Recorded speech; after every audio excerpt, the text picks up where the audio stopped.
नमस्कार साथियों, स्वागत है आप सभी का अपने YouTube चैनल पर।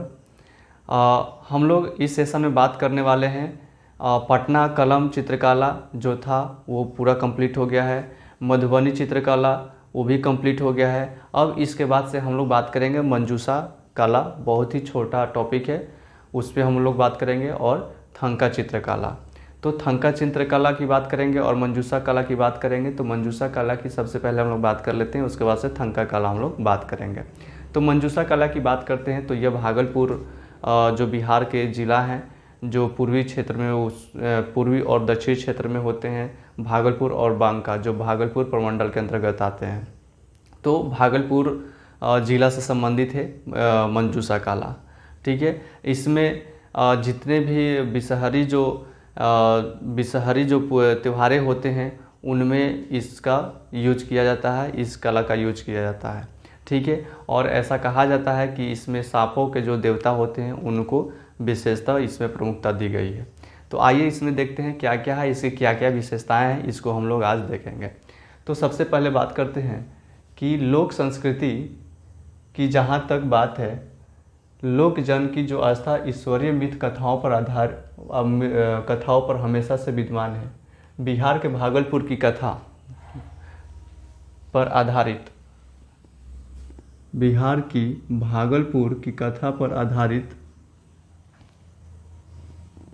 मंजूषा कला अपनी एक अलग पहचान है। मंजूषा कला एक भारतीय कला पद्धति है। यह 8 स्तंभ से बना मंदिर नुमा आकृति की होती है। यह बांस, जूट और पेपर का बना होता है। इसमें हिंदू देवी देवताओं को भी चित्रित किया जाता है। यह आकृति बिसहरी पूजा में प्रयोग होता है। यह पूजा सांपों के देवता को समर्पित किया है। ठीक है, समर्पित होता है, जो कि भागलपुर और उसके आसपास के शहरों में मनाया जाता है। यानी इसमें बिसहरी पूजा, जैसे कि सांपों के जो देवता हैं उनको ये समर्पित है मंजूषा कला। ठीक है, आइए इसके विशेषताओं को थोड़ा बहुत हम लोग जान लें। इसकी विशेषताओं से पहले इसमें हम लोग देख लें कि इसमें जो हिंदू देवी देवता हैं उनको चित्रित किया जाता है। ठीक है, उसमें बिसहरी पूजा में प्रयोग किया जाता है और ये सांपों के देवता को समर्पित किया जाता है। आइए इसके मंजूषा कला की विशेषता को देखते हैं। तो इस कला में मुख्यतः 3 रंगों का प्रयोग होता है, गुलाबी, हरा और पीला। ठीक है, यानी मंजूषा कला यानी बिहार के परिप्रेक्ष्य में यदि देखा जाए तो आर्ट एंड कल्चर के अंतर्गत मंजूषा कला ऐसी कला है जिसमें 3 रंगों का प्रयोग किया जाता है। ठीक है, गुलाबी, हरा और पीला। आगे देखते हैं, मंजूषा कला में बॉर्डर की मुख्यतः मतलब यहाँ पे प्रमुखता है। बॉर्डर मतलब कोई भी हम तस्वीर बनाते हैं, कोई भी कला करते हैं तो उसमें बॉर्डर वगैरह दिया जाता है। मंजूषा कला रेखा चित्र पर आधारित चित्रकला है। मंजूषा कला पूर्णतः कथा आधारित कला है। यह बिहुला बिसहरी की धार्मिक गाथा पर आधारित है। बिहुला बिसहरी पर ये आधारित है। मंजूषा कला में पात्रों को अंग्रेजी के एक अक्षर की तरह दर्शाया जाता है। यानी मंजूषा कला में जितने भी पात्र वगैरह होते हैं, जो भी हम लोग दर्शाते हैं, जो भी अंकन हम वहाँ पे करते हैं, जो भी वहाँ पे हम लोग चित्रित करते हैं, उसमें एक अक्षर की तरह उसमें दर्शाया जाता है। मंजूषा कला के मुख्य चिन्ह होते हैं सांप, चंपा फूल, सूर्य, कमल, हाथी, घोड़ा, मोर, मैना, मछली, कछुआ, पेड़, कलश, तीर, धनुष और शिवलिंग है।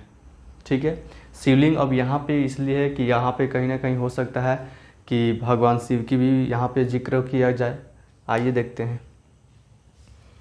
मंजूषा कला के मुख्य पात्र भगवान शिव, हनुमान जी, बाला, बिहुला, चंदू सौदागर और मनसा, ये क्या है, ये मुख्य पात्र हैं।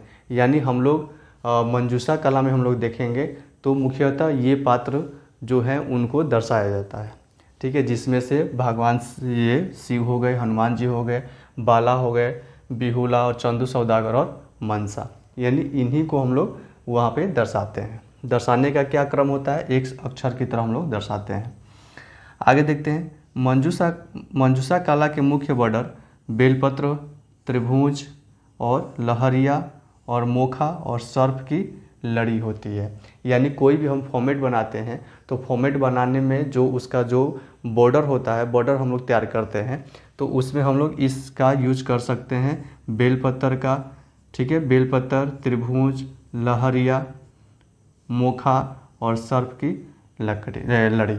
ठीक है, सर्प की लड़ी। ये है मंजूषा की विशेषताएं।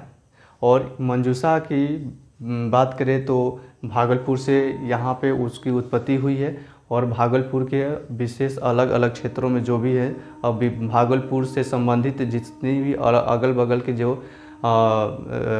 सिटीज़ हैं वहाँ पे इसको देखा जाता है। आगे बात करते हैं थांका चित्रकला की। तो थांका चित्रकला मंजूषा कला से थोड़ा अलग है क्योंकि ये बौद्ध धर्म से संबंधित है। महात्मा बुद्ध के जीवन और उनकी शिक्षाओं से संबंधित इसमें जिक्र किया गया है इसमें। आइए देखते हैं इसमें। थांका चित्रकला को आध्यात्मिक चित्रकला भी कहा जाता है। थांका चित्रकला को आध्यात्मिक चित्रकला भी कहा जाता है। ठीक है, क्योंकि इस चित्रकला का विषय धार्मिक आध्यात्मिक ही होता है। चूँकि भगवान बुद्ध, ठीक है, इसमें किसका जिक्र हुआ है?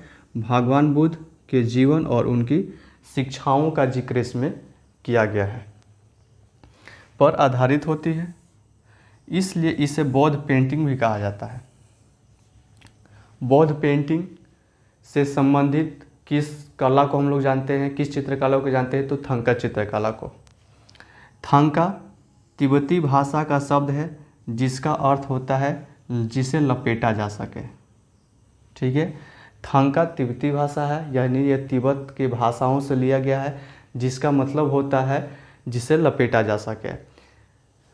चूँकि यह पेंटिंग कपड़े में बनाई जाती थी, यह कपड़े पे बनाई जाती थी और कपड़े पर जब बनाई जाती थी तो इसको लपेटा जा सकता है, और जब लपेटा जा सकता है तो इसका मतलब कि इसको एक जगह से दूसरी जगह ले जाया जा सकता है। जब एक जगह से दूसरी जगह इसको ले जाया जाएगा तो इस कला का जो प्रचार हुआ होगा बहुत ज़्यादा हुआ होगा। तो इसको हम लोग आगे देखते हैं। इसलिए इसे लपेट करके कहीं भी ले जाया जा सकता है और शायद इसी वजह से इसका बहुत ज़्यादा प्रचार भी हुआ है। इस चित्रकला के इतिहास में बिहार का विशिष्ट स्थान है। पट्टा कलम और मधुबनी चित्रकला की तरह थांका चित्रकला भी बिहार में ही पैदा हुई। ऐसा माना जाता है कि भगवान बुद्ध के ज्ञान स्थल बिहार में जन्मी इसी चित्रकला का प्रसार अजंता की गुफाओं यानी महाराष्ट्र की साइड की बात बोल रहे हैं, और यहाँ पे मध्य प्रदेश, ठीक है, मध्य प्रदेश की नदी घाटियों, सिक्किम, श्रीलंका, तिब्बत आदि देशों में हुआ। यानी ये जो थांका चित्रकला है बौद्ध धर्म से संबंधित जो भी क्षेत्र हैं वहाँ पे उसका प्रचार हुआ है। इसलिए इसे तिब्बती चित्रकला भी कहते हैं। चित्रकला भी कहते हैं, यानी बौद्ध पेंटिंग भी बोलते हैं। थांका चित्रकला को बौद्ध पेंटिंग भी बोला जाता है और उसके बाद से तिब्बती पेंटिंग भी बोला जाता है। आगे देखते हैं। तिब्बत में तकरीबन 700 साल पहले थांका शैली प्रारंभ हो गई थी। 700 साल पहले थांका ये जो शैली है वो प्रारंभ हो गई थी। हालांकि गुप्त काल की हम बात करें तो गुप्त काल इससे पहले आ गई थी हमारे बिहार में। तो इससे संबंधित हम लोग इससे पहले हम लोग देखें तो यहाँ पे हालांकि उससे पहले गुप्त काल में हमारे यहाँ परवान चढ़ चुकी थी। यानी यहाँ पे ये थांका चित्रकला का जिक्र यहाँ पे गुप्त काल में हो गया था। तो ये रहा मंजूषा कला और थांका चित्रकला। तो पटना कलम हो गए हैं, मधुबनी चित्रकला हो गए हैं, मंजूषा कला भी हो गए और थांका चित्रकला हो गए। यानी बीपीएससी के परिप्रेक्ष्य में, बिहार के परिप्रेक्ष्य में देखा जाए तो आर्ट एंड कल्चर से जो महत्वपूर्ण बातें थी वो कंप्लीट हो गए, और भी जो एक दो बचे होंगे उसको मैं कोशिश करूँगा आप सभी के सामने लाएं। ठीक है, मिलते हैं नेक्स्ट वीडियो के साथ। तब तक के लिए जय बिहार, जय हिंद, नमस्कार।